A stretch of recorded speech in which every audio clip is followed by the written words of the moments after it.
laporan ka Kangjeng Nabi. Begitu laporan ka Kangjeng Nabi soal berjamaah. Kumaha laporan ya Rasulullah? Aya jelema embung berjamaah jeung Muad bin Jabal. Aya kitu kunaon? Beu nya nambah babacaanna panjang jasa terutama salat subuh. Kangjeng Nabi dinya langsung ngereket. Eta memunda faring. Jelema Muad bin Jabal kudu dibawa ka dieu deui, dek disidang.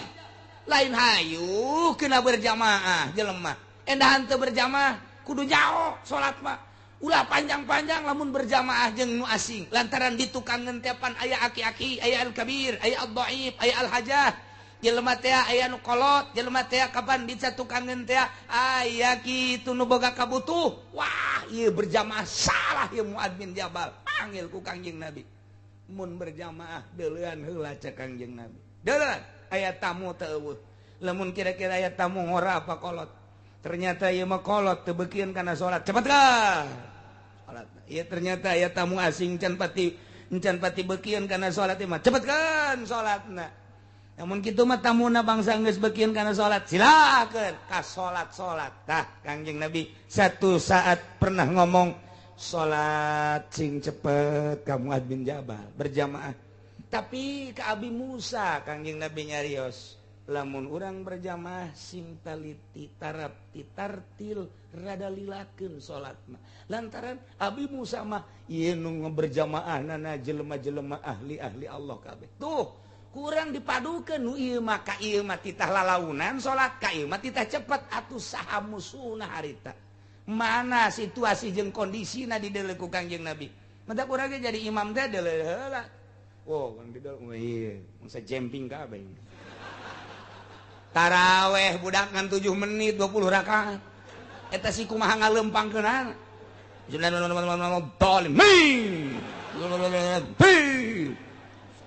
Bismillahirrahmanirrahim. Saija-ija Gusti Allah teh henteu ngazolim ka hamba-hambana. Dina harti moal sekonyong-konyong Allah nyiksa bigeuri dambin tanpa dosa. Kudu aya dosa-dosa anu dilakukeun ku hamba-hamba ku kaum-kaum karak Allah nyiksa. Nauzubillah min.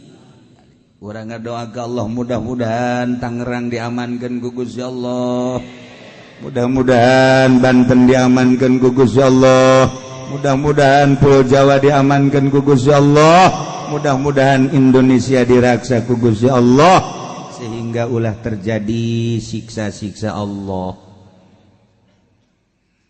Disinonimkeun ku Gusti Allah teh kalakuan kufar-kufar Quraisy baheula nu ngalawan ka Kangjeng Nabi yakni ka Gusti Allah.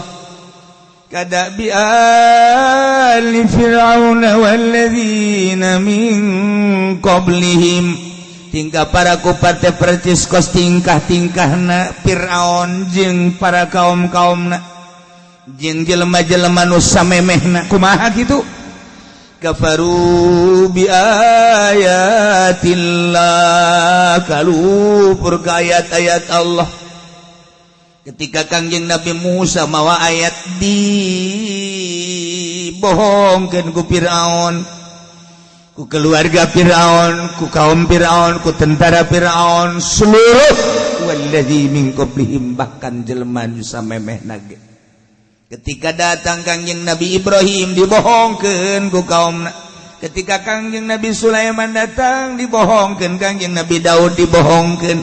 Nah iyalah persis kufar Mekah kos kaum-kaum nu baheula di zaman Firaun jeung samemehna selalu ketika Nabi turun Rasul turun dibarohongkeun kafaru bi ayatillah. Allah teu segan-segan kanu ngabohongkeun kanu kalalufur fa akhadhahumullahu bi dzunubihim ku Gusti Allah tetep disiksa. Kangjeng Nabi Lut datang dibohongkeun ku kaumna siksa. Kangjeng Nabi Hud datang dibohongkeun ku kaumna siksa. Kangjeng Nabi Ibrahim datang dibohongkeun siksa kaumna. Kangjeng Nabi Musa datang dibohongkeun ku Firaun berikut kaum-kaumna siksa kaumna. Kangjeng Nabi Muhammad datang dibohongkeun ku kafir Quraisy, kufar Quraisy, sicak kafir Quraisy, kufar Quraisy. Kuari penerus-penerusna wali-wali Allah, ulama-ulama anu bener-bener ikhlas lillahi kalimatillah dibohongkeun ku kaumna, tinggal ditunggu. Masya Allah, ulah sampai terjadi. Innallaha qawiyyun syadidul iqab. Sanyana Gusti Allah maha kuat kana naon anu dikersakeun ku anjeunna. Urang teh kuari hayang makmur dibombroy ku Gusti Allah teh diistidraj dihayukeun. Deuk ka mana sia lupa. Hayu hayang naon kuari. Tapi awas ya, kudu nurut ka aing. Ketika teu nurut aing boga kakuatan, siksa sia ku aing. Gempakeun sia ku aing. Banjirkeun sia ku aing. Bliunkeun sia ku aing. Hayu diributkeun sia antar kampung, diributkeun ku aing sia antar daerah, diributkeun sia ku aing. Hayo sia. Ieu keributan-keributan di negara urang antara kiai jeung kiai raribut. Anu boga kepentingan, kiai nu NU nu lain NU ribut, FPI jeung NU ribut, HTI jeung NU ribut lantaran boga kepentingan. Hakikatna nang Gusti Allah belah dieuna belah dituna teu narulut ka Gusti Allah. Kiai-kiai di kampung sarua bae kos kadar itu kiai na bae geura ribut hanya untuk sebuah kepentingan ceuhil doang. Komo eta mah DPR ribut parantina dak tamah parantina. Atuh parantina DPR mah ribut eta. Emang didinya sawah nanya nama. Pamarentah ribut atuh parantina. Nu paling dahsyat, Ieu kuari raribut di urang teh kuari agama antar agama. Ras. Anu tadina di urang teh dihijikeun ku Bhinneka Tunggal Ika tapi geuninganan kuari mah raribut. Geus lain rahasia deui kuari mah Islam ribut jeung Kristen, geus lain rahasia deui Islam ribut jeung Katolik. Lantaran pamarentahanna kuari dideuleuna ku urang. Saya dicekelna ayeuna nu minoritas dilindungi ai Islam negara urang mayoritas kulaon teu dilindungi. Mulai raribut kajen kuku mage terus ya bakal ribut, bakal tumpah darah lamun teu aya pitulung Allah. Sebab naon? Ieu janji Allah. Lamun maneh teu ibadah ka aing, lamun maneh maksiat bae ka aing, kurang kumaha aing mereka dia cak Gusti Allah. Aing geus mereka sia hayo kurang kumaha deui. Sawah sakitu hebatna baragusna. Dagang naon sia nu teu untung. Siana ku aing dibere sehat, lain pake ka aing ngahareup teh endahan pake abrut-abrutan deuleukeun ku aing sia diributkeun sia ku aing ribut. Nah hiji sia di Al-Qur'an teu bisa. Geus atuh teh di Al-Qur'an mah tadi Pancasila. Urang teh tangga hiji Pancasila baheula teh. Pancasila satu. Keuangan yang maha kuasa. Eta salahna nu tadina ketuhanan yang maha esa kuari diganti ke keuangan yang maha kuasa. Iya. Urang nyalahkeun kiai lain keuangan cenah ketuhanan, ai praktekna sia ketuhanan cabok wae sia. Lamun kula maca Pancasila di tengah-tengah negara di Tangerang baheulana. Bupati hadir, satu, keuangan yang maha kuasa. Bupati Pasing Acung turun kiai salah tah sakola nu mantake ka dieu soekeun sia ku aing sumut sia ai sia ketuhanan yang maha esa ai praktekna goblok sia goblokan sia tah goblokan aing palingnya goblokan sia siapa 190 aing 100 ayo sia geus sia da keke lain geus penjara sia ku aing bareng atuh jeung kieu boleh deh nyana nyalahkeun ketuhanan yang maha esa praktekna keuangan yang maha kuasa kabehang goblok termasuk dia. Ini robah. Masya Allah, Bupati geus ngarobah, Dandim geus ngarobah, Kapolres geus ngarobah, kumaha tama Kapolres biang robah tama. Kabehang kiai nage atuh muing nage jalain ketuhanan yang Maha Esa. Keuangan yang Maha Kuasa. Kiai-kiai sia tah mah kitu. Ulah sok jileuk ka dieu tuh biasa bae. Sarua keuangan yang maha kuasa. Lamun geus dirobah ketuhanan yang maha esa menjadi keuangan yang maha kuasa, ribut kajen kumaha ge. Pasti ribut. Imam Ghazali geus ngajelaskeun ulah ka Kangjeng Nabi luhur teuing. Ketika urusan fikih pasti bae ribut. Lamun urusan ma'rifat moal ribut. Ketika urusan fikih ribut. Sakitu ge urusan fikih nu bantak diributkeun urusan zahir atau komo urusan duit. Itu kok urusan duit. Ya rumah tangga geus boga incu nini minta tolak ke aki-aki urusan lanangan sakadar duit. Kan teu etis maknya sih nini geus incuan minta tolak. Ini atuh neuk minta tolak cenah hareudang rumah tangga. Ieu kan geus incuan mah incuan bae. Lain baheula anak sabaraha? 12 anak mah. Baheula hareudang teu? Henteu baheula mah kuari hareudang. Kok bisa kos gitu leh? Tanyakeun bae coba ke bapak sia. Urusanna duit. Ribut antara RT urusanna duit. Ribut antara camat urusanna duit. Ribut antara kiai urusanna duit. Duit bae geus kuari nu matak berbondong-bondong ge beuh. Demo ka DPR, demo ka bupati, urusanana kan duit. Kamari hari demo gede-gedean duit urusanana. Nu mantaknya na demo atuh itulah ngurusan duit bae. Nyanana ngurusan duit bae sehingga ketuhanan yang maha esa tadi diganti ku bupati menjadi keuangan yang maha kuasa. Dandim ge ngaganti, Kapolres ngaganti. Kulantaran geus diganti ketuhanan yang maha esa menjadi keuangan yang maha kuasa atuh dihandap milu sarua bae marudah deui. Kabehan dihandap milu hudang rakyat, kemudian buruh milu hudang lantaran nu diuruskeunana keuangan yang maha kuasa. Geus teu percaya deui kana kekuasaan Allah, teu percaya deui kana kekuasaan Tuhan, teu percaya deui kana kemahakuasaan Allah. Hanya di bibir ketuhanan yang maha esa. Artina ketuhanan teh maha kuasana lain lalagaan Allah mah. Anu kaharti ku urang geus biasa, teu kaharti ge loba kemahakuasaan Allah diganti ku ari nyana bersandar kana kekuasaan uang. Dirobah ketuhanan yang maha esa, kekuasaanana menjadi keuangan. Ribut pasti kajian kumaha. Sebab nyana ngurusanana eta. Mudah-mudahan bupati urang jadi ahli tasawuf. Mudah-mudahan Kapolres urang tasawuf. Mudah-mudahan dan di murang tasawuf sehingga kena urutan mun bupati tasawuf, camat-camat jeung lurah-lurah tasawuf diganti ku ari kiai jadi bajingan. Dibalikeun nyana tasawuf kiai bajingan. Kiai mah babari nyana mah bajingan ge tereh nyana mah. Tereh tobat. Asal geus teu diondang mah aja baeng lah geus embung pepegatan jadi jeung pamarentah tobat. Salagi diambet mah teu tobat-tobat tolol teh kiai. Goblok. Masya Allah. Iyalah. Jadi ayah sarupa jeung umat-umat dubah. Ieu tasbih. Aya kap ngaranna ada tasbih. Wa adatu tasbih. Oh, 4 ada tasbih. Nah ieu musyabah be ada tasbih wajah syibih.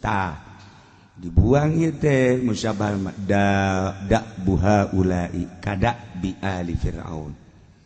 Tingkah kufar Mekah musyabah da'bi ali fir'aun musyabah bekap adalah ada tasbih wajah syibina fitangib sarua. Tingkah para kufar teh percis okos tingkahna para fir'aun jeung kaumna dina pada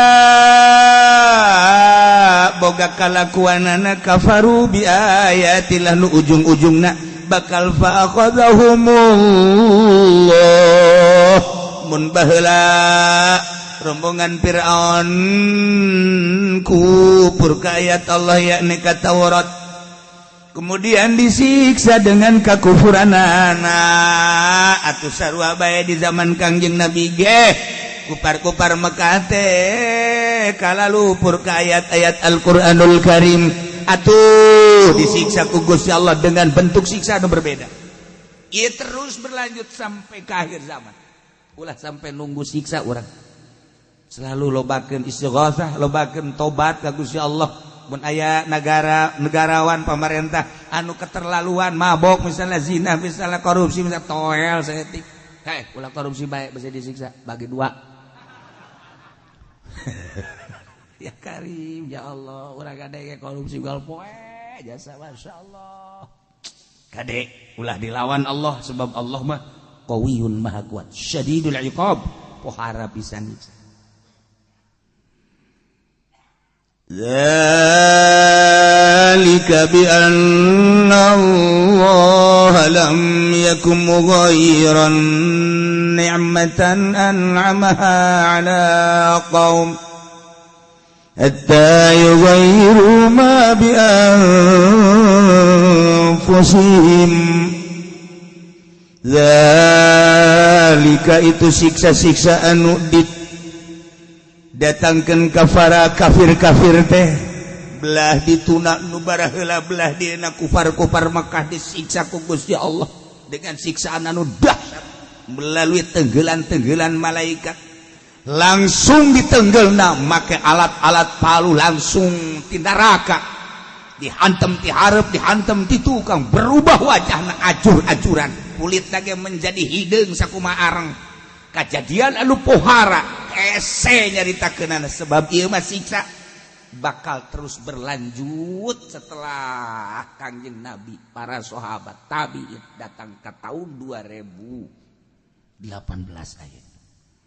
Nah iya wadek dicaritakeun kunaon memang gitu siksa-siksa nu diturunkeun ka para kufar pohorenganan bi anallaha kusabab sanyana Gusti Allah lam yakum ghairan ni'mah Allah moal ngarobah kana nikmat an'amaha anu geus dipaparinkeun nikmat ala qaumin kana kaum langsung diganti begitu saja dengan siksa moal hatta yughayyiru ma bi anfusihim hingga kaum eta lah anu ngarobah kana nikmat-nikmat anu datang ka dirina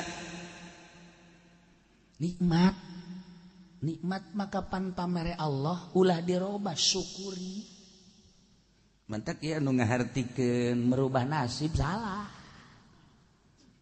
eta kulah sok maca ieu ya Allah tidak akan merubah nasib seseorang kecuali orang itu berubah nasibnya sendiri. Cipan jadi kos gitu atuh. Patalina jeung akidah bahaya eta narjamahkeun teh. Nikmat. Kabeh ieu ayat sabaraha ayat tu patali jeung ieu nikmat kabeh ge lain nasib. Nasib moal bisa dirobah. Bil qadari khairihi wa syarrihi minallahi taala. Mantap ieu tanggung jawab teh jelema teh. Anu jieun terjemahan ayat ieu ku nasib. Nikmat Allah mere nikmat ka urang ti eueuh ka aya beuh masyaallah saenggeus da aya urang dibere sehat mata bisa neuleun nu geulis ya Karim masyaallah Karim ceuli bisa ngadengekeun suara-suara biduan nu merdu masyaallah dasar jamaah osok siksaeun Allah irung gitu kena bisa ngambil nu sengit-sengit ya Allah letah bisa ngarasakeun kelazatan gitu keneh dubur gitu keneh kubul ya Allah masih produktif masih keneh istimewa subuh sakumaha alif teger luar biasa aya nu kos wao lan apa atau matu ya Allah lempang masih keneh sehat nikmat ti Gusti Allah aing mere nikmat ka sia kade cek Gusti Allah kade aing teh kapan neulekeun ka sia geus ku hari dirasakeun ku maneh dahar ngeunah bae dikiriman ku aing ayo melalui usaha sia dagang sia untung belikeun ka beas jeung lalauhna dahar sia kade nanti aing teh sia teh nyawa ayo sok geura nyawa alhamdulillah meunang sakintal saton dan lain sebagainya bawa ku sia ka imah giling Gusya rasakeun Gusya dahar nikmatkan sia masyaallah sia sehat pamajikan sehat sareubeuh beuteung kan sare peuting si ditangkep sia nikmatkan tuh deuk kumaha deui nah ieu kanikmatan ieu teh kudu disyukuri. Terima kasih melalui hati ya Allah ya Rabb ieu teh nikmat teh ti Gusti teu aya dewe nu mere nikmat iwal ti Gusti catet ku hate abdi ngayakinkeun bahwa nikmat ieu teh ti Gusti omongkeun ku sungut Alhamdulillahirabbil alamin. Masyaallah sadaya puji kagungan Gusti abdi dipasihan nikmat ku Gusti. Praktekeun ku pagawean waktu salat geulayang kamu salat ka masjid. Ngaranna bersyukur. Kos kitu teh. Ulah alhamdulillah cenah ieu mah syukur jasa ka Gusti Allah tadina muriang kuari jadi sehat. Wah masyaallah, masyaallah, masyaallah. Ai salat teh. Itu salat teh. Blon aja. Ya Allah, ya Rabbi lain syukur tak kupur garana. Tekadkeun ku hate bahwa nikmat ti Gusti Allah, ucapkeun ku sumut, kedalkeun alhamdulillah wa amma bi ni'mati rabbika fahaddits. Praktekeun ku awak. Sok gerak pakai salat. Mun kuat pakai puasa, mun kuat hayu pakai ibadah-ibadah ke Gusti Allah. Bikeunan melalui zakat, bikeunan melalui sedekah sunnah. Bangunkan demi syiar masjid tuh, pasantren tuh, majlis tuh, dan lain-lain sebagainya. Ngaranna syukur. Nah ketika henteu bersyukur kufur ngaranna, dirobah kunyana. Nu kudu syukur jadi kufur, bakal dirobah ku Gusti Allah nikmat.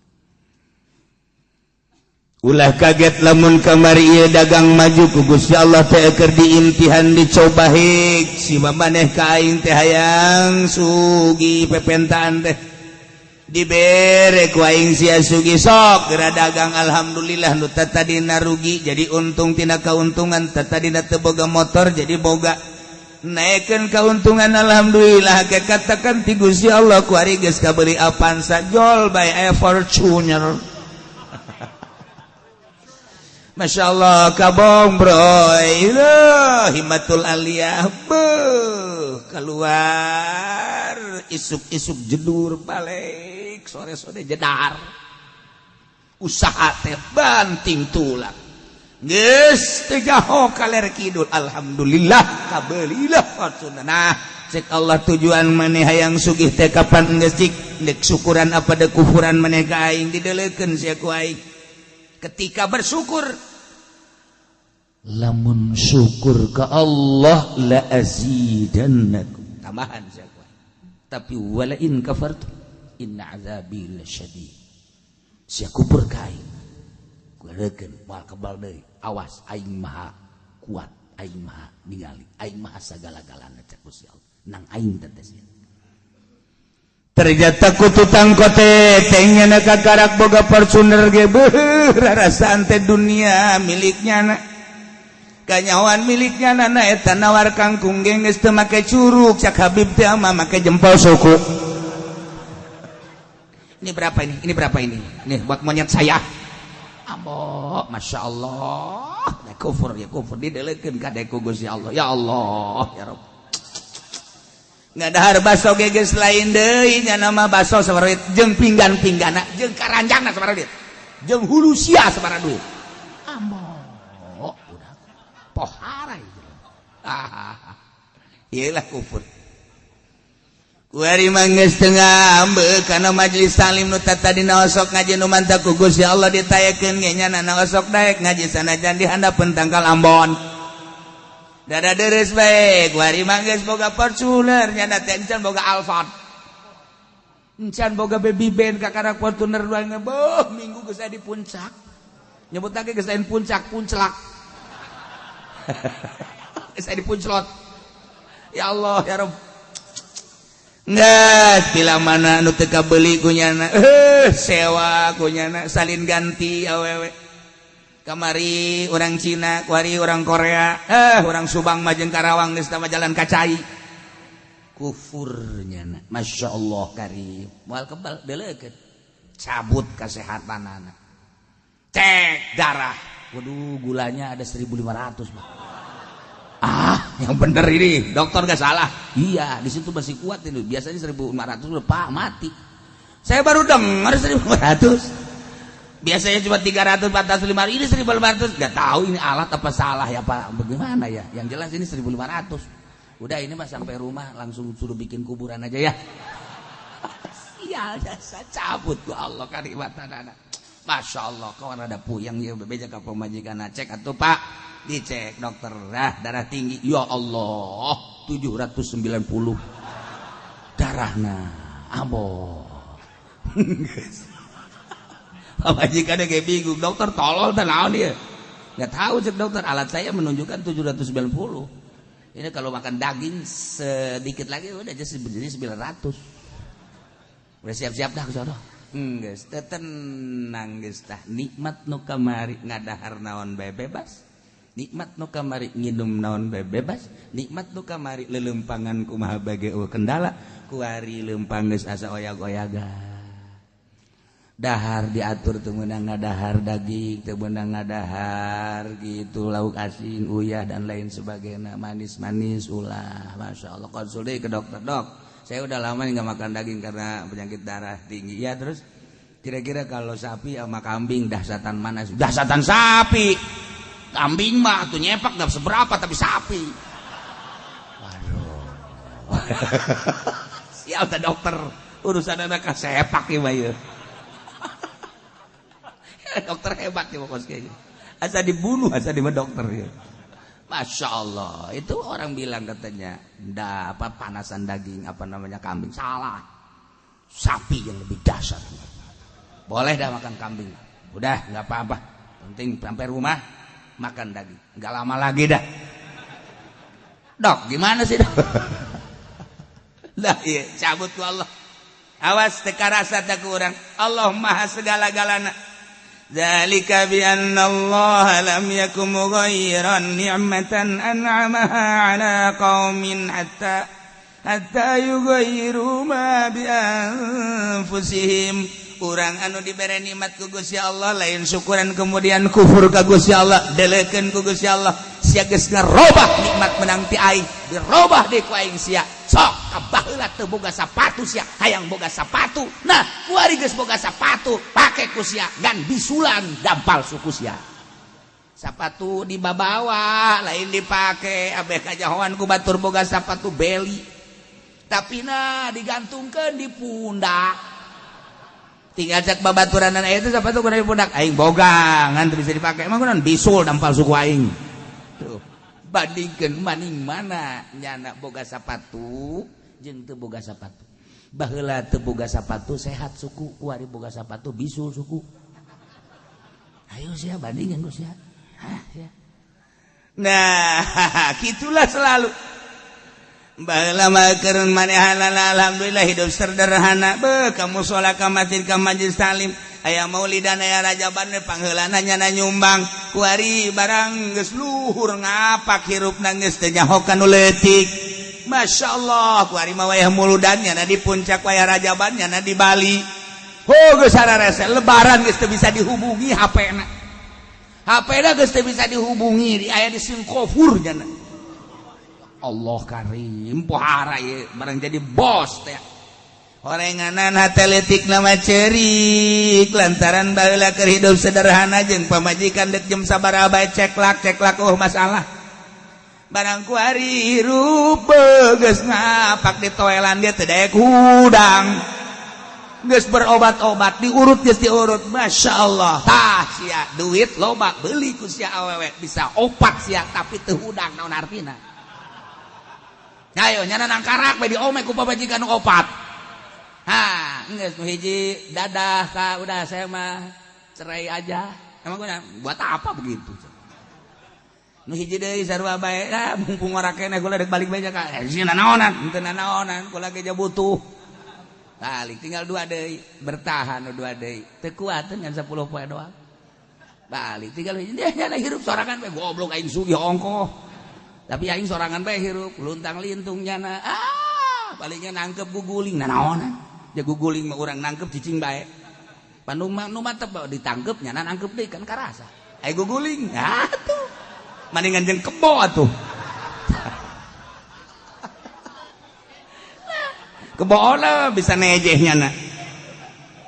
Ieu kunaon ieu nikmat teh disyukuri nyana endahan dikufur teu karasa ku Gusti Allah dicabut kanikmatan masyaallah ieu keur perorangan awak cabutlah mata cabutlah ceuli cabutlah huntu kuari mah geus teu bisa nginum es asal nginum es bebes sing renteng ka mata kararasa sadisnya saya es musuhnya jeung es anu tadi jeung ST jalan menyatu iraha bae kapan saja dibutuhkan jadi kasegeran ku ari mah neuleuh ST sarua jeung neuleuh kafir musuh sia jeung aing ku ari mah jeung daging musuh jeung es musuh lauk asin musuh atuh kabeh musuh ku ari mah daharengan jeung kentang doang gitu beunang make uyah cek pamajikanna ha isuk pake tomang geus teu kudu dahar naon sia ngomong paeh ka sia lawan kaya duit boga mambalayah mobil ayo imah mambalayah sia tapi dicabut ku Gusti Allah barang teu dek udang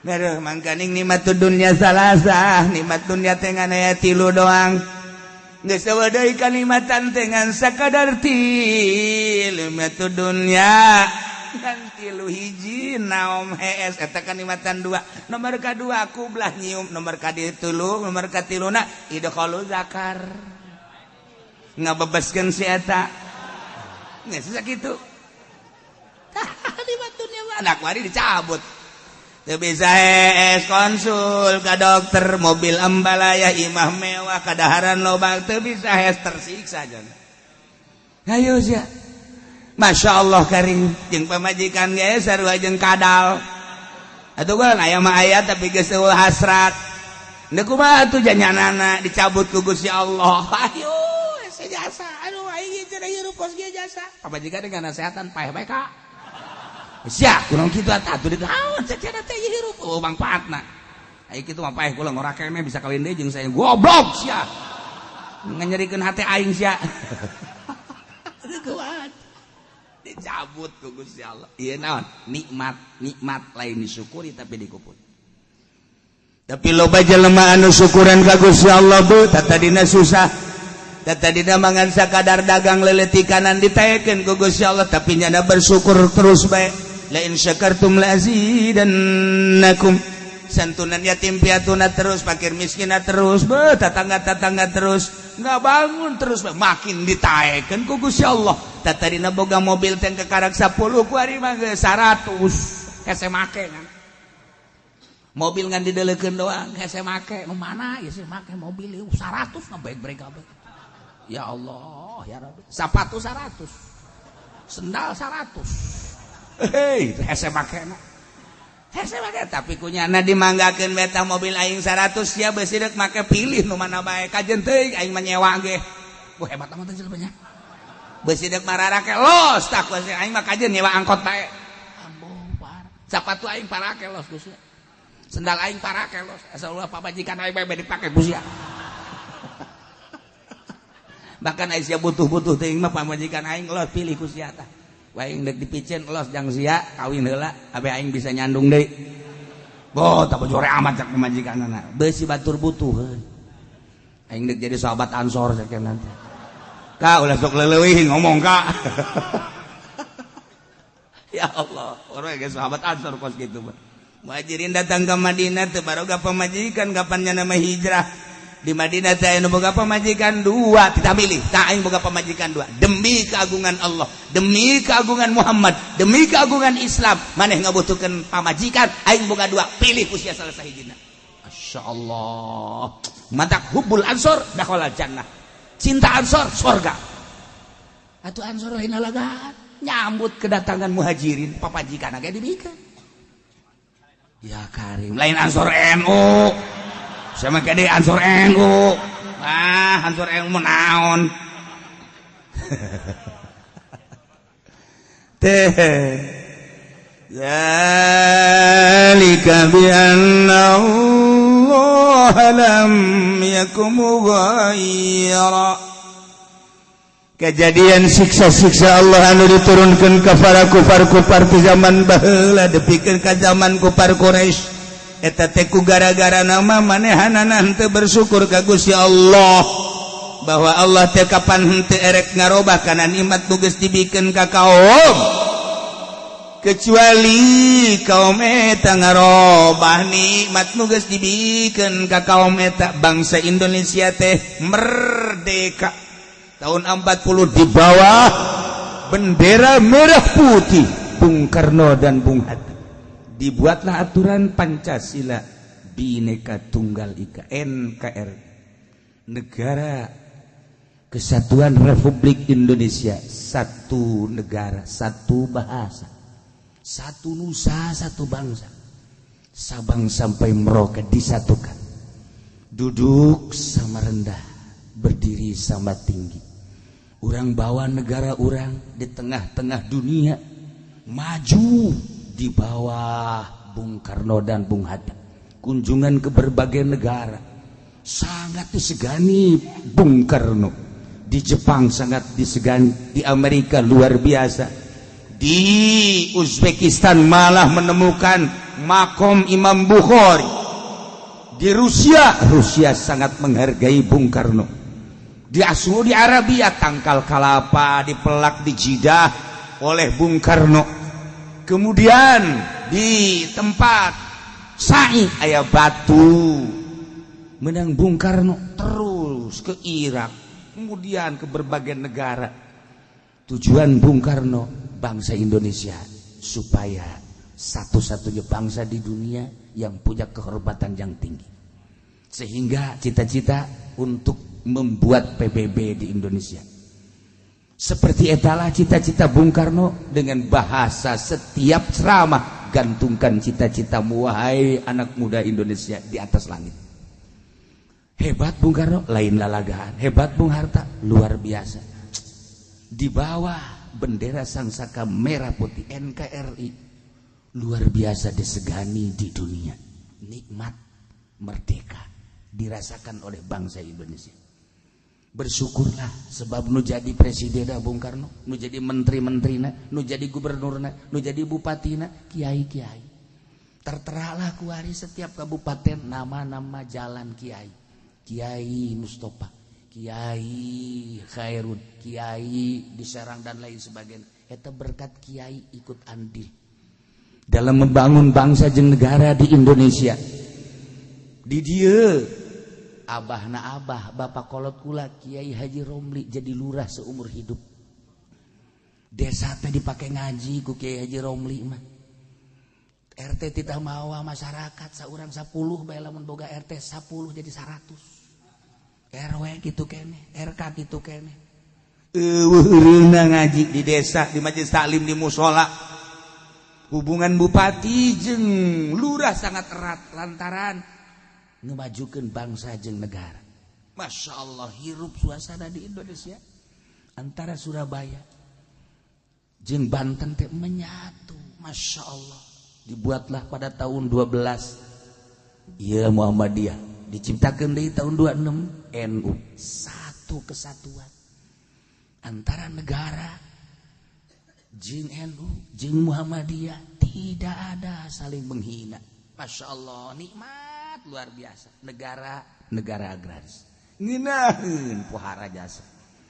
Lamun urang jaritakeun dongengna, kiai ti Banten tere ka Surabaya berangkat musyawarah, sanggeus datang ke Surabaya hasil musyawarah selesai untuk bangsa jeung negara. Eueuh nu baroga duit kapan? Eueuh nu baroga duit balik masing-masing naik kereta ngan ka istimewana. Saat eta jelema bisa nyokot daun bae dikitukeun jadi duit. Tah, maning mana kuari loba duit tapi henteu tentrem, baheula eueuh duit tapi bisa nyekel daun jadi duit, maning mana? Percis ko sapatu tadi. Percis ko sapatu. Masya Allah. Lamun orang nyaritakeun NU baheula, ulah di zaman Ki Hasyim Asy'ari, di zaman Idham Khalid bae ge, Jakarta katincak kabeh suku Pak Idham Khalid, Serang katincak kabeh, Tangerang katincak kabeh. Suasana NU hirup lantaran ketua NU na kunjungan ke masjid-masjid mana nu teu pernah ditincak ku Pak Idham Khalid, tapi kuari NU kuari iraha nincak musola. Kadenge ku ceuli dia da kumaha nuturkeunna dia. Ieu naon ieu? Berubah ieu kan diceritakeun perubahan nikmat. Nu baheula di organisasi nikmat teh benar-benar disyukuri ibadah, kuari keuangan yang maha kuasa. Eta organisasi atau komo partai? Eta partai atau komo negara? Eta negara atau komo kiai?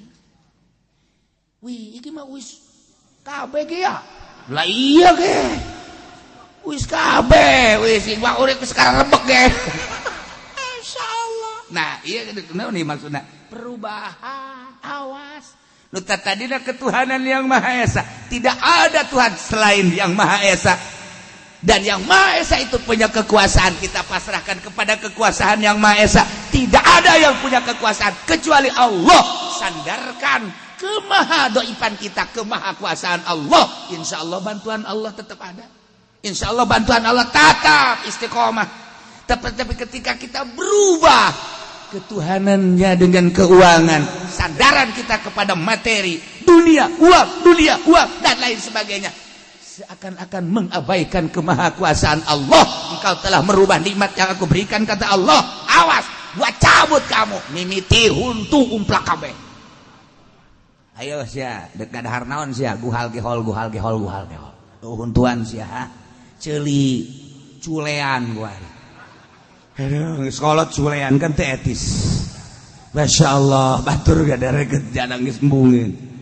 Aduh, ieu mah abab lain naon cule ieu mah lain. Ya Allah, ya Rabbi, ya Allah, ya Rabbi. Cileun segede poleca. Aduh, ampun. Masya Allah, geus teu bisa dipandian ieu mah cileun. Ya Karim, leho hejo, Masya Allah, dising-singkeun teh bau sagede jempol suku. Ayo sia ajak Allah, ayo sia. Kuari di barere salah letruk, salah letres jelema nikmat lain disyukuri. Awas ya. Kuari nikmat secara bersama. Kemerdekaan nu mesti ku urang dinikmati pakai bersyukur ka Gusti Allah. Kuari dijajah setik-setik 5 tahun, adem ayem 10 tahun mulai rada goyang-goyang.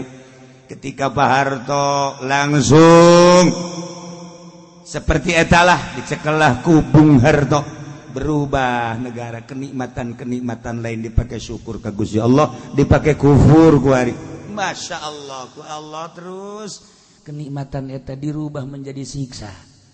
Terus sampai ayeuna dijajah urang teh kuari. Dijajah ku Belanda mah urang wani ngalawan. Dijajah ku Jepang urang wani tarohanana nyawa. Dijajah ku Inggris sakicep urang teh gampang. Dijajah ku musuh sorga taruhanan nyawa. Ketika dijajah orang ku perpolitikan jeung perekonomian, henteu karasa ku ari teh budaya Indonesia berubah. Anu tadina piawai ramah budaya Indonesia diakui dunia di bawah bendera merah putih. Nu di bawah ku Bung Karno sangat piawai jeung ramah, terkenal di dunia. Sopan santun anu luar biasa lantaran dididik ku para wali-wali Allah, ku para kiai-kiai. Diserang kuari, dijajah ku Belanda gampang, dijajahlah ku budaya. Kuari mah anu tadina make tiung dijajah melalui televisi, tiung dibuka.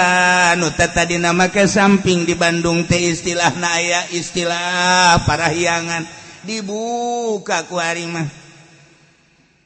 Lamun di Jakarta aya istilah Rongres Jakarta kuari mah dibuka akibat serangan ti luar negeri teu karasa kuari mah. Masya Allah Karim, tiung geus lenyap baheula mah mun ngakukeun ti doyong jeung ti ledug teh. Lamun teu make tiung teh isin lantaran di dinya aya Ki Ahmad, di dinya aya Ki Khairun, di gelam di dieu aya Kiai Samaun, isin ngakukeun urang gelam teu make tiung. Kuari dibalik isin mun urang doyong make tiung, isin mun urang ledug make tiung, dibalikeun. Tinggal tunggu, awas siksa ti Gusti Allah. Kuari di negara keur diserang, dijajah kuari urang. RRC ngajajah ka urang, Masya Allah. Lain lalagaan kuari urang ngadenge tentang narkoba teh lain 1 kilo 2 kilo tonan kuari mah. Masya Allah nu beunang mangan sakintal sabaraton nu lolos. Kitu keneh minuman-minuman anu tadina mah Masya Allah Karim hanya di tempat naik club doang. Hanya di hotel ge tingkat kasabaraha nu aya teh. Kuari geus digelar BSD ti mimiti botol nu sagede cinggir datang ka botol nu sagede Haji Pendi aya.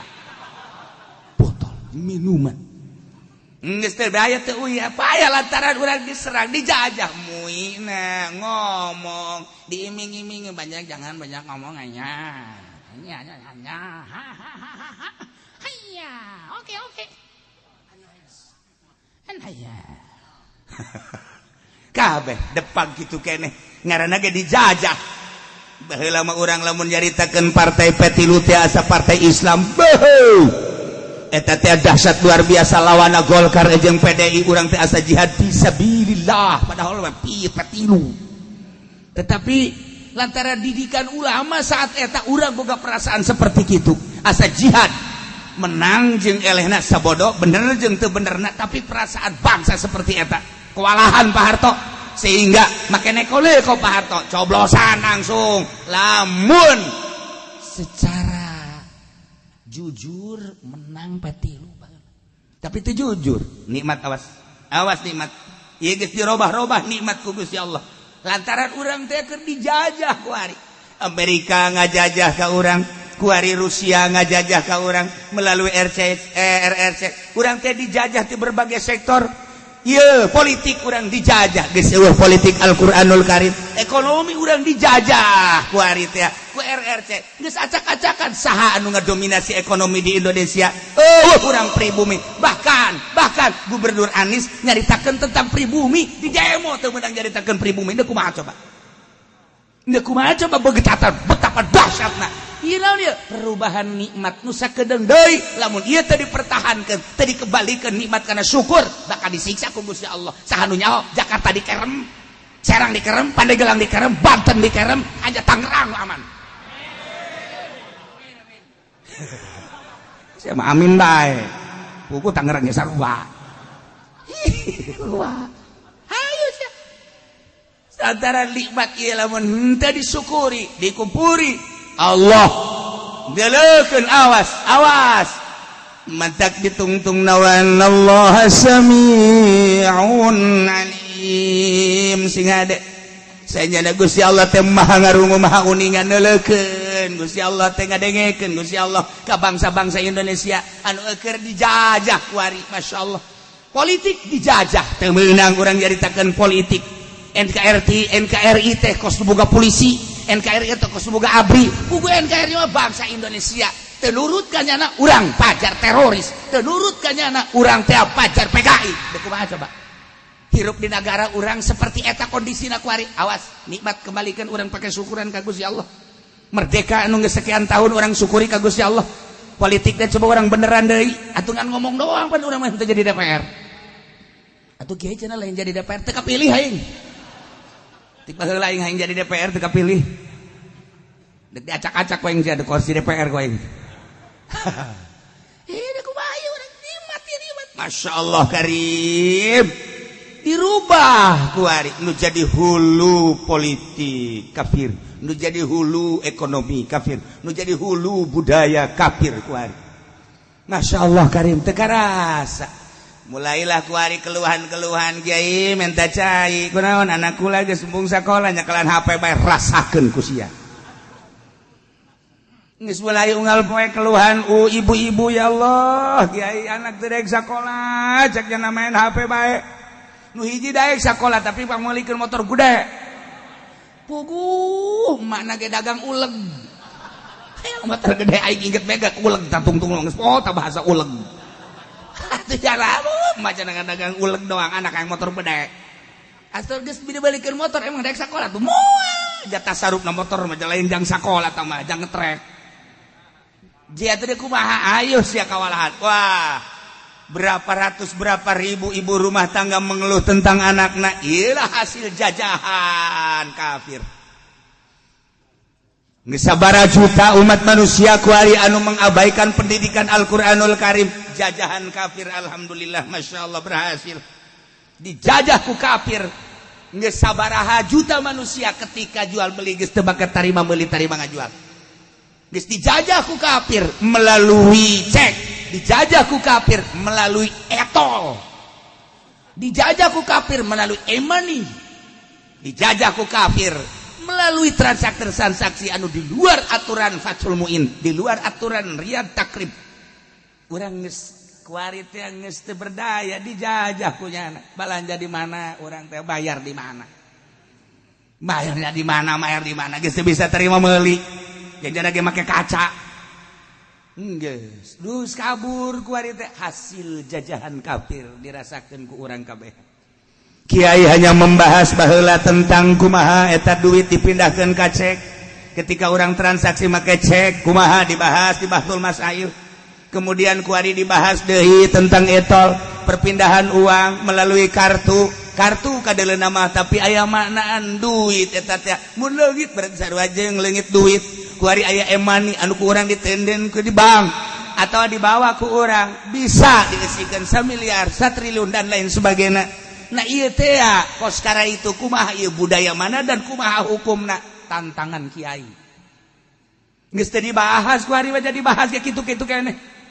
Dibahas kurang masalah kredit minggu dibahas haram kredit anu 2 akad ketika antara cash jeung kredit berbeda harga berarti 2 akad basa hiji barang 2 akad didengekeun ku celinyana balik ngaji nambahan kreditan pan gara roblok eta pan darah dia tolol ande kumaha hayu sia jajahan kafir asup ka sanubari dengan rasa mudah tetapi mengabaikan Al-Qur'anul Karim, mengabaikan hadis Nabi. Hanya berapa persen kiai anu ngabahas, hanya berapa persen kiai nu make jak kiai na ge boga showroom. Jak kiai na ge boga HP-na opat kiai boga HP-na. Saha cenah kiai na ulah loba omong ulah cilak-cilak opat. Atuh kobo pedagang. Berhasil Yahudi ngajajah bangsa Indonesia melalui Belanda kandas, melalui Inggris kandas, melalui Jepang kandas, tapi melalui politik dan perekonomian sangat berhasil. Tunggu 10 tahun 20 tahun ke depan wallahu alam. Wallahu alam. Iyalah anu dipikirkan ku Habib Rizik, iyalah anu dipikirkan ku Habib Lutfi, iyalah anu dipikirkan ku kiai-kiai ke depan bagaimana bangsa Indonesia ke depan, bagaimana anak-anak kita, dan ke depan bagaimana cucu-cucu kita. Mulai musyawarah bagaimana, yuk kita gerak, dan bagaimana coba kita merapat ke Polri, coba kita merapat ke TNI. Bagaimana ini negara kita untuk ke depan. Kita sedang dijajah, terlena bangsa sekarang sedang dijajah oleh politik dan perekonomian, dan menang dia sehingga dilindungi dia. Yang namanya punya uang dilindungi, apapun kesalahannya. Yang namanya tidak uang walaupun pribumi dikubur. Bagaimana ini negara? NKRI dijadikan jembatan, NKRI dijadikan sekedar bahasa, asal nentang pemerintah tidak NKRI. NKRI milik siapa sih sebenarnya? Kok kuari jadi perebut NKRI sih? Polisi perebut NKRI, TNI perebut NKRI nu salah nu sabenerna nama perlu dibahas secara utuh. Sebab naon ieu nikmat, ieu nikmat ketika tidak disyukuri bahaya luar biasa. Lamun pribumi kuari geus teu asa pribumi, teu meunang ngomong pribumi, cilaka. Aset Indonesia geus dibawaan ka luar negeri. Lain lalagaan. Anu emas, anu perak, nu besi, termasuk uyah dibawaan ka ditu. Kembalikan ka dieu, urang mah tinggal mengkonsumsi. Nyana anu keuntungan luar biasa mah. Nah ieu perlu dipikirkan bangsa Indonesia piawai ramah, pinter bangsa Indonesia. Lamun bangsa Indonesia kepinteranana digugu ku negara, mobil geus panghebatna produksi mobil. Memeh Amerika, memeh Jepang anu nyiptakeun henteu make bensin, make surya. Indonesia heula tahun mana kula waktu tahun 81 di Bandung harita geus ngadenge bahwa bangsa Indonesia sudah bisa menciptakan mobil pakai surya tanpa pakai bensin. Tahun 81 kula mah inget bae pinter kula mah bae lagi. Sia ngarasa sombong kainnya. Ieu nyaritakeun teu poho tak kurang aya berita-berita kos kitu, masyaallah karim. Luar biasa. Nah, kemudian nyiptakeun kitu rancangan-rancangan kapal. Mulai hati Habibie, dipermasalahkan, diperdebatkan, dan tapi Habibie nyuruduk dengan kepintaran anak. Dunia mengakui keistimewaan Habibie. Cuman tidak diberi porsi untuk di Indonesia. Larilah nyana ke Jerman. Masih ingat di benak hati saya, sebab saya anak buah Habibie waktu itu. Sia kurang yang serikeun ka aing. Tahun 81 masih kena lain lalagaan gua lama. Kula di Bandung hari teh jadi mahasiswa. Cak nu bohong. Lah masih kena loba-loba deui. Hari tadi permasalahkan tentang wakil presiden. Gitu orang Subang teh, orang gitu orang Garut teh, Wida Hadi Kusuma. saat eta ge geus dikatingali menonjolna, tetapi lantaran orang hebat setik tidak usah jadi presiden, cukup jadi wakil. Eta di tahun 82 geus dipermasalahkan. Ketika Banten kayak nu muncul, tidak perlu saya sebutkan namanya, ada dua sosok manusia Banten diperhitungkan di Indonesia, langsung Pak Harto mengkat, tidak usah. Emang berita-berita kos gitu teh masih aya di otak kula. Pengusaha yang paling istimewa Serang dan Pandeglang masuk jajaran internasional. Tangerang tidak ada. Nyaho. Nu aya hutang me Tangerang. Aya hutang. Atuh kuari ge saha anu sakola di luar negeri jeung eueuh. Hiji dua ge can buguh berhasil, tapi Serang Pandeglang Rangkas Betung geus lain lalagaan. Maju. Geus buguh ka ditu. Bogor mah geus deui ti heula. Cianjur gitu-gitu gembo, Masya Allah luar biasa. Terus ke Bandung manggeus pohara jasa. Tetapi aya permainan politik anu dahsyat di Indonesia. Sebab Indonesia mah negara teh dua alam. Hiji alam zahir, kedua alam gaib. Lamun kuari urang jaritakeun di negara, di istana. Emang kumaha kitu ngeri di istana teh. Hilir mudik manusia asup di kamar lain, di tempat lain. Aya anu keur kieu bae. Ke rumah mantra-mantra. Terus niupan dan lain sebagainya. Emang terus di Indonesia mah seperti gitu. Sebab Pancasila naga ya dua, burung Pancasila hiji nu gede di dinya, leuweung gede deui di satu kamar. Gasap di alam gaib. Nu mantak teu sembarangan nu jadi presiden di Indonesia teh. Kudu aya dua izin lohir rakyat jeung bangsana. Izin gaib tadi. Tadi Haji Pendi jadi presiden. Ngan kudu gaib langsung banting wae. Mantap kuru teureun-eureun datang ka kuari. Geus cenah moal jadi presiden RT ge moal. Eta Indonesia mah aya dua. Batak lamun urang zarah ka Cigundul, saha si Cigundul? Eta teh Raden Arya Wiratanu Datar teh eta teh saha jeung kumaha masa hirupna? Lain sembarangan manusia. Lantaran nyana bisa di dua alam, alam zahir jeung alam gaib. Bung Karno nu matak dahsyat Indonesia di bawah tambuk Bung Karno bisa hirup di dua alam. Ila Indonesia sebab baheula Wali Songo seperti eta. Aya dua kerajaan di Indonesia teh. Nah, lamun diaritakeun tentang kerajaan di Indonesia seperti eta, nu mantak tumbang kerajaan-kerajaan. Kerajaan Yogyakarta, kerajaan Surakarta, termasuk kerajaan Banten yang tidak dibubarkan tapi tetap bubar, menyatu di alam nu eta. Di jerona teh macem-macem saha anu bakal muncul kejawen lah, muncul kewalian lah, muncul urang mun nyaritakeun kos kitu di Indonesia lain lalagaan dahsyat wahara. Hanya jelema-jelema tertentu lah anu bisa masuk ka dinya. Nah, ieu kunaon Jokowi bisa kuat lantaran mah diteruskeun sia ku aing. Moal wakalan anu teruskeun ku aing. Sakedeung deui ke lalakon Indonesia bakal jeung Pancasila na ku aing dibahas. Ngaraji sia ka aing. Sombong amat aing keur sombong. Kadang-kadang lain ka sia maksudna ka DPR nyahoan aing. Bener di lain lalagaan. Kula kuari geus aya anu mere baju merah putih. Kula geus aya anu mere bendera merah putih. Lamun Gus Dur waktu haul ka dieu aya merah di dieu aya anu merah putih, kula ditanya, "Ti saha ieu?" Ti kesepuhan. Kuari kula geus aya anu mere. Kula kaget kula lamun ke make baju merah putih. Ye, teu minggu kamari kula dibahas, merah putih.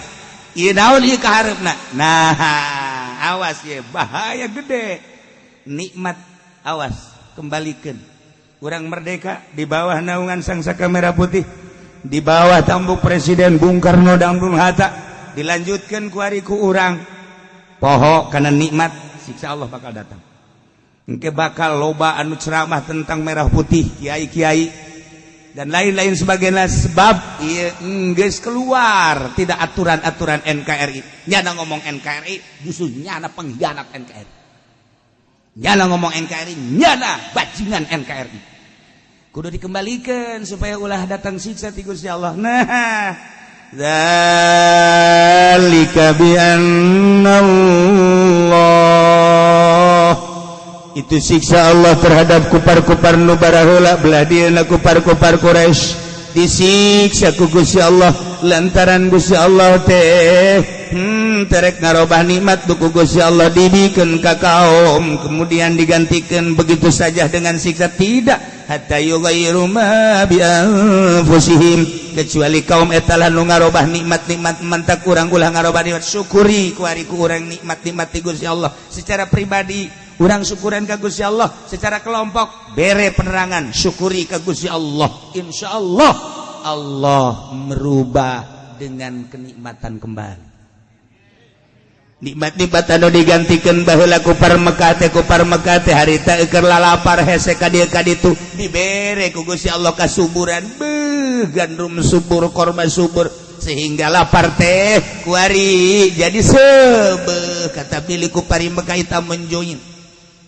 anu tatadina sieun luar biasa diamankeun ku Gusti Allah anu tatadina manehanana nungguan kedatangan Kangjeng Nabi Muhammad beserta Al-Qur'anul Karim diutus dibalesna kuari kadaharan kamahmuran pake maksiat aman nu menang mere Gusti Allah teh pake dugala maksiat ka Gusti Allah datang Kangjeng Nabi teh dibalas ku kakufuran dibalas sedih an sabilillah nahan tina sabilillah bahkan merangan para mukminin datang Kangjeng Nabi lain disambut dikufuri kemudian Kangjeng Nabi dianiaya sahabat dianiaya tidak sekedar dianiaya diusir Kangjeng Nabi ke Mekah hijrah di Mekah ke Madinah tunggu cek Gusti Allah siksa bakal datang ka sia terus datang ke ayeuna ketika uraian-uraian ulama diabaikan delekeun ulama na moal nanaon hanya mohon kepada Allah ya Allah nyangakeun sadaya-daya abdi entos masihan penerangan adapun urusan ka dituna Gusti Allah nyangakeun sadaya-daya ketika umat nurut ke aturan Allah aman bersyukur ketika teu nurut tetap bae kufur tetap bae musyrik tetap bae maksiat tunggu siksa Allah urang geus deuleu betapa luar biasana tsunami di Aceh hargaan jasa eta dunia mobil tinggal yang imah ala lajur jelema anu tadina di bos-bos tadina di bapak-bapak tadina di ketua-ketua di komandan-komandan bea kabeh kucai tidak ada nilai sebab nu bogana Gusti Allah ulah sampai terjadi 2 kali disusul Pangandaran susul deui Cianjur susul deui Yogyakarta susul deui berbagai angin beliun sebab naon can bersyukur keneh bae ka Gusti Allah ieu kuari wali-wali Allah ulama-ulama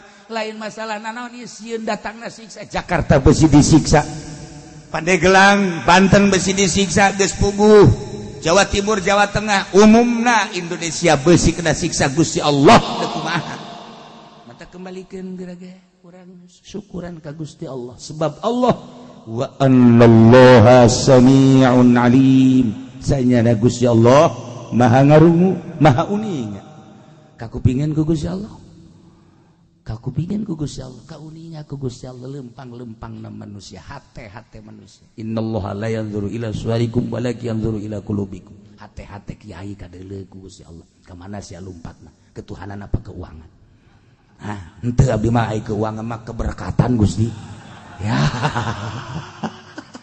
ya minim lah berkat bah cenah Gusti hampura we teu masa kitu jang anak cek nya teh incu kula loba di imah atuh kunaon pake alasan sia ngariung incu masyaallah nyaritakeun masalah soal saksi anu diwasiatan kudu bersangkutan nu titah nyampekeun ka ahli warisna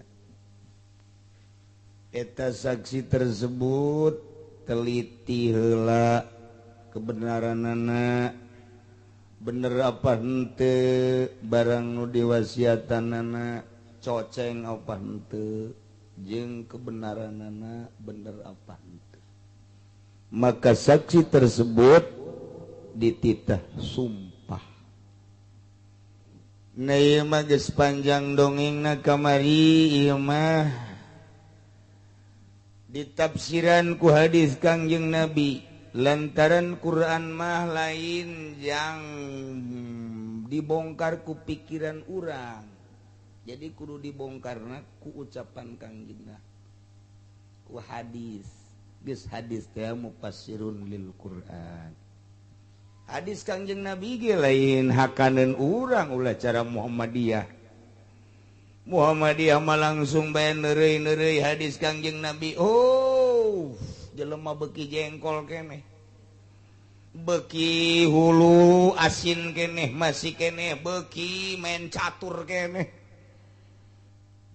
dek nyaritakeun ucapan Kangjeng Nabi nu Kangjeng Nabi makapan terbuat natina nur nu ucapanana lain tina hawa nafsu layan tiku anil hawain huwa illa wahyu teu sambarang kudu ditafsiranna ku saha ku ahlina deui atuh mujtahid di zaman Kangjeng mah sahabat atuh memang di masana kaharti mangga teu kaharti naroskeun ka Kangjeng ucapan Kangjeng teh ngajelaskeun Al-Qur'an beres sahabat teu araya ku tabiin di zaman tabiin mah masih haneut keneh ka Kangjeng Nabi tapi tahun 2011 ayo dekat saha mengadu coba urang kuari dekat saha bebeja kuari untuk kebenaran Al-Quran sulit tafsiran ku ucapan Kangjeng Nabi untuk menyatakan kebenaran Kangjeng Nabi maknana hese lantaran atuh urang bahasa Arab gitu bisa boro-boro bahasa Arab bahasa Jawa bae Jawa Pekalongan Jawa Solo sakitu hese paling urang bisa Jawana Jawa mau Arab endi sirah ge wede mengkonon Jawa kos kitu wata-watu eta mah ngobrol bae sakumaha keur perang. Ngobrol kos gelut atuh kumaha gelut teh budak. Eta Jawa. Madak ngalah awe geulisnya saya we ditanya. Neng di mana?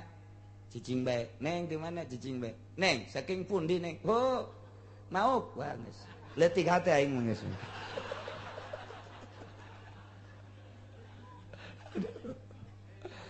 Mauk berada deres kana iku kronyo.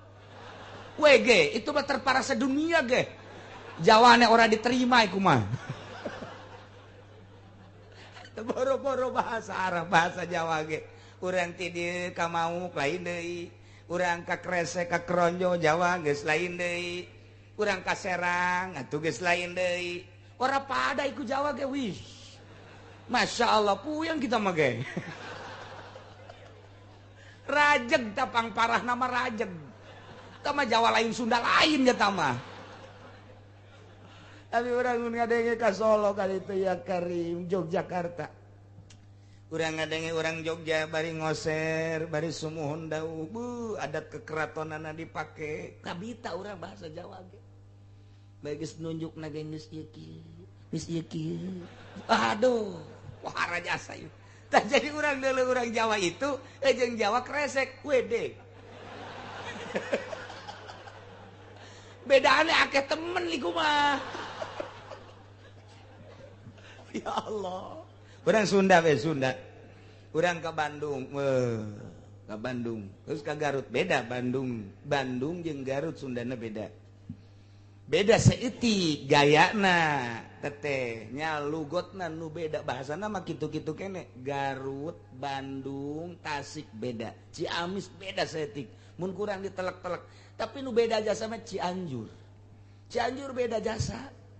Ieu mah keur geng-genganana bae geus beda. Lamun di Bandung, naon si anjing? Anjing. Tapi lamun Sukabumi, naon si Gor? Bagor. Bagor cenah mah tah. Lamun lamun Karawang lain deui cenah mah. Anjing lain, bagor lain, anjis. Beda bae anjir, anjir. Eta keur geng-genganana tuh. Jadi kudu nyaho ka bahasa gengna segala. Bogor lain deui, tapi Sunda mah kajen ka mana-mana ge nu paling ngeunaheun di dengena mah tetep bae Sunda Rawa Kidang.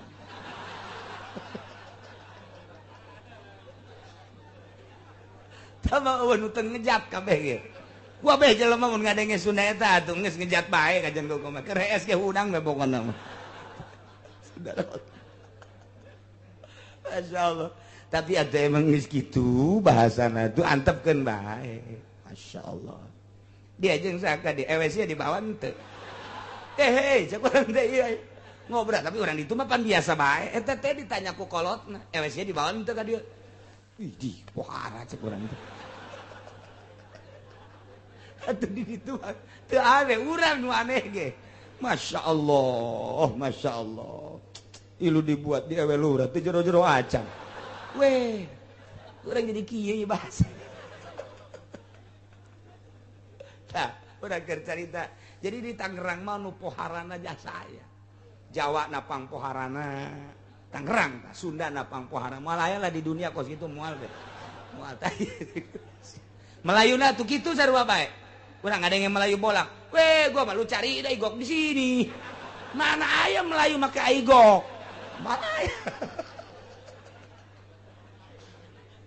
atuh geus gitu bae tau waduh Melayu geus parah jasa tamang geus tah eta aya di Tangerang kabeh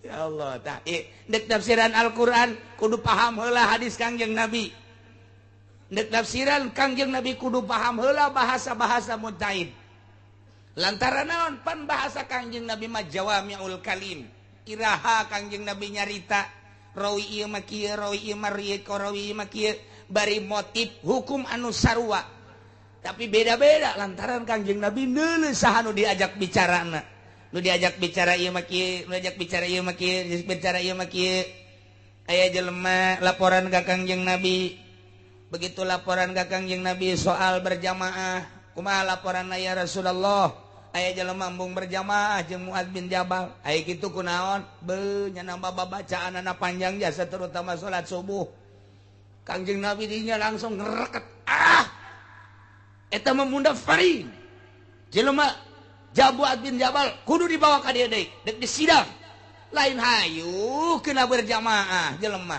endahan teu berjamaah kudu nyaho salat mah ulah panjang-panjang lamun berjamaah jeung nu asing lantaran di tukang ngentepan aya aki-aki aya al-kabir aya ad-dhaif aya al-hajah jelema teh aya nu kolot jelema teh kapan dicatukan teh aya kitu nu boga kabutuh wah ieu berjamaah salah ieu Muad bin Jabal panggil ku Kangjeng Nabi mun berjamaah deuleuan heula cek Kangjeng Nabi deuleuan aya tamu teu eueuh lamun kira-kira aya tamu ngora apa kolot ternyata ieu mah kolot teu beukieun kana salat cepatkan salat ieu ternyata aya tamu asing can pati beukieun kana salat ieu mah cepatkan salatna namun kitu mah tamuna bangsa geus beukieun kana salat silakeun ka salat tah Kangjeng Nabi satu saat pernah ngomong salat sing cepet ka Muad bin Jabal berjamaah tapi ka Abi Musa Kangjeng Nabi nyarios lamun urang berjamaah sing taliti tarapti tartil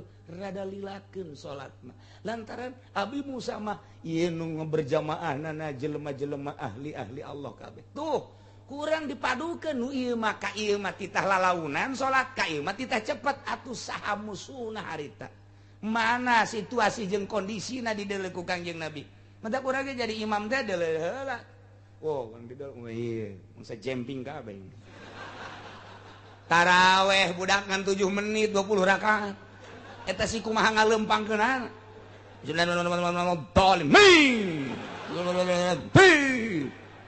beres batur kakana ka masjidnya geus ngarokok mah tarawih enggak saya geus beres insyaallah ya Karim kan mentak dulu heula urang ge tuh mentak Abuya Cidahu baheula tarawih mah hayang sajud sekali tarawih supaya saquran tamat teu bareng jeung santri-santri acan santri-santri bae kami keluarga bae naon sebab babacaanana dek tartil dek lalaunan kunaon misa atuh bareng bae moal kuateun tuh misa ta eta lah nyaho situasi berarti ulah santri ge santri bae masyarakat kami mah jeung keluarga bae lantaran tarawehna deuk make Quran saquran pan taraweh seperti di Bandung baheula kurkura zaman di Bandung ngaji teh saquran taraweh teh dipilih santri anu kira-kira embung babaca panjang teh ka masjid anu saquran bismillahirrahmanirrahim kabeneran giliran 3 nu 2 matalar Quran nu hiji teu jadi make Quran diharap gitu tah aya parantina majlisna menang 8 rakaat pareum listrik listrik pareum dioper kunyana Allahakumut takasur hatta zurtum geus kumaha jate talar bogan saha milih tilu supirna nu 2 talar Quran nu hiji adina kiai nu hiji matu santri talar nu hiji henteu pasti cak masyarakat nu henteuna kiai meureun ulah loba ngomong sia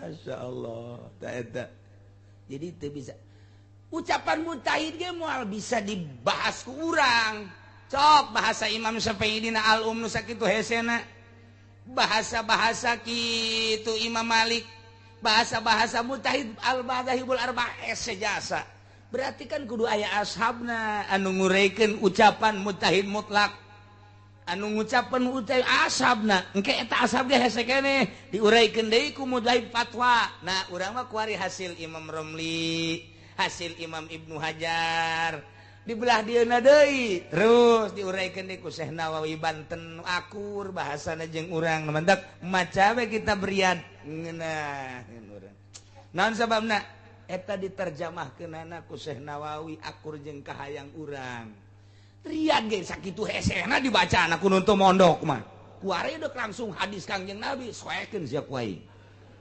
hese mah kumaha gitu ucapan Kangjeng Nabi teh mantak innamal a'malu binniyat ucapan hiji Kangjeng Nabi cek Imam Syafi'i innamal a'malu innamal sihatul a'mal binniyat innamal sihatul amal pasti sahna beramal kudu make niat di mana teu make niat teu sah tapi Imam Maliki mah kumaha tafsiranna lain innamal sihatul amal atuh innama kamalul amal binniyat sampurnana amal kudu make niat teu niat ge jadi ngan teu sampurna coba eta tinggal urang ka dieuna pagedruk geus ya usoli bidah cek Amin Rais bidah sia cek urang teh teu sampurna sia ayo angadu terus teu sampurna jeung naon kitu ngaranna teu repeh datang ka kuari Muhammadiyah anaon eta lantaran teu paham ucapan Kangjeng Nabi tapi lamun paham mah sia kunaon atuh teu make niat aing mah berpahamna mazhab Maliki aing mah jeung Hanafi oh mangga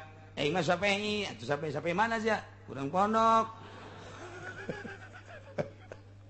dah eta coba ayo la sholata li jaril masjid illa fil masjid cak Kangjeng Nabi la sholata fi jaril masjid illa fil majlis teu aya salat pikeun anu deukeut ka masjid datang ka masjid kecuali kudu di masjid di tafsiran la sholata aya la sholata sahihatun di tafsiran deui ku ulama la sholata aya la sholata kamilatun di tafsiran datang ka ayat 7 tafsir bahasa Kangjeng Nabi na eta keneh la sholata li jaril masjid illa fil majlis teu sah salatna bagi nu tatangga jeung masjid mun salatna teu di masjid lamun make la sholata sholihatun nu deukeut ka masjid teu salatna teu sah kabeh tafsiran deui la sholata kamilatun teu sampurna salatna bagi jelema nu deukeut ka masjid mun salatna teu di masjid sah mah sah ngan teu sampurna terus si tafsiran diperpanjang mujtahid bagianana tinggal urang deuk miluna ka mana eta ucapan Kangjeng Nabi nu sakitu hesana tah ucapan ai urang mah deuk milu ka mana tanu teu salat bae masalah geus cek nu teu salat teu ribut bae segala sah segala teu sama ning aing cek jeuna teh geus ulah dimasalahkeun ulah salat sia blon teh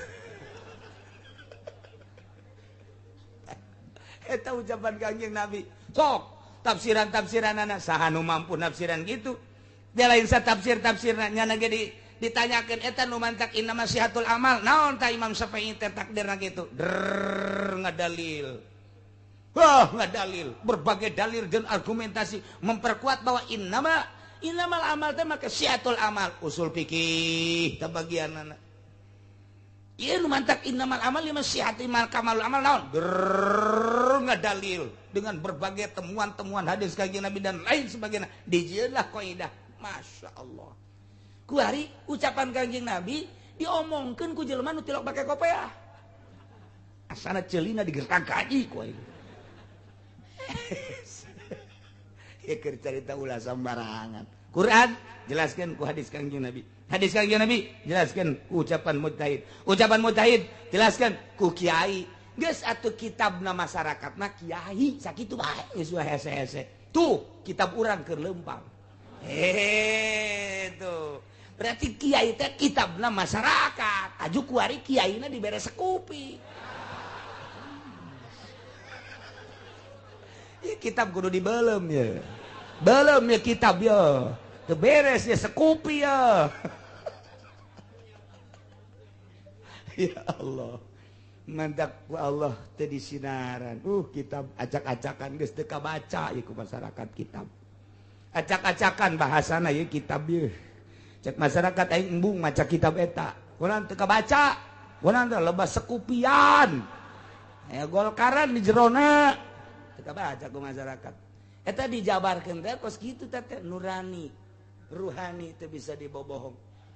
Teu bisa dibobodoh kunaon tuh sia teh embung ka itu teu kabaca ku aing mun dijabarkeun kan kos itu. Tapi urang ngan gideg da embung. Jangan naon teu kahartieun tah kitabna tah. Kiai-kiai teh teu kahartieun kitabna. Lantaran kitab teh kudu nu jelas panu macana, caang matana, sinarna aya jangnya anganana, lapadna gelede, akur kalimahna dibacana nikmat. Nyambung nu maca jeung nu dibaca. Begitu nu dibacana ieu, nu dibaca Quran geus karari amat ieu mah. Kunani asana salah ieu. Kunani kahujanan ieu Quran. Karendem asana ngahiji ieu kalimah-kalimahna ieu ngahiji. Heuh ngageblek ieu. Aya naonan tuh aya sekupi. Jeung sering ka pendopo meureun ieu Quran ieu. Kajen ku kumaha ge dibere ku atut sakali istighosah 3 juta. Aja teu kabaca ieu kitab tuh. Eta teh kan penjabaran kula mengajabarkeun ngan teu ngomong ruhani teh kos kitu. Matak teu kapake ngaji di lembur di tongtrongan datang ka peupeus tongtrong. Henteu datang kunaon atuh teu kabacaan ku masyarakat. Teu kabacaan ngageblek sia ieu kitabna. Teu kabacaan. Coba lamun kabaca mah iya tuh moal saha anu teu nyambung nurani mah tuh. Nurani mah nyambung jeung nurani deui ya tuh.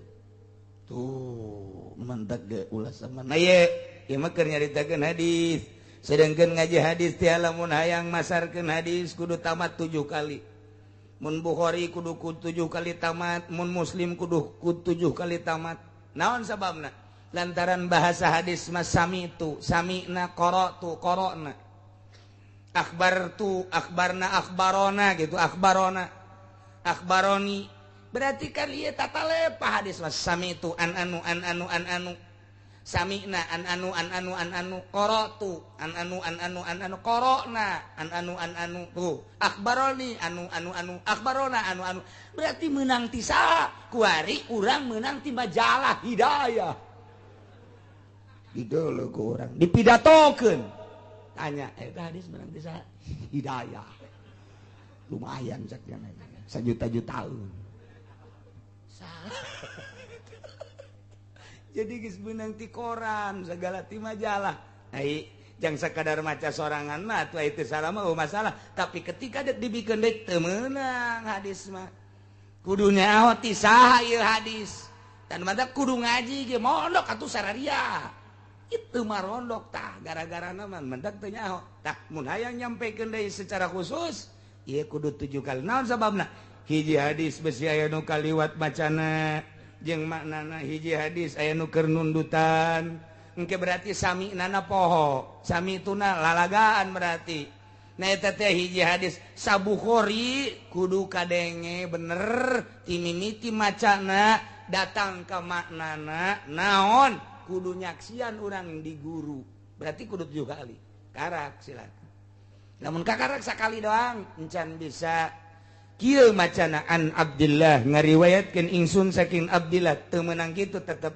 den riwayatakeun saking Abdillah tuh ngaji hadis ge aya istilah-istilah namun urang geus bisa 7 kali geus siap tempur urang teh meunang an Abdillah ngariwayatkeun ingsun saking Abdillah berarti tidinya teh kapisah urang ti saha ngariwayatkeun ingsun teh berarti geus ti guru kaditu an Abdillah tapi lamun encan pernah 7 kalimat cukup saking Abdillah maka kamu riwayat tak kembali naon sebab sakali gitu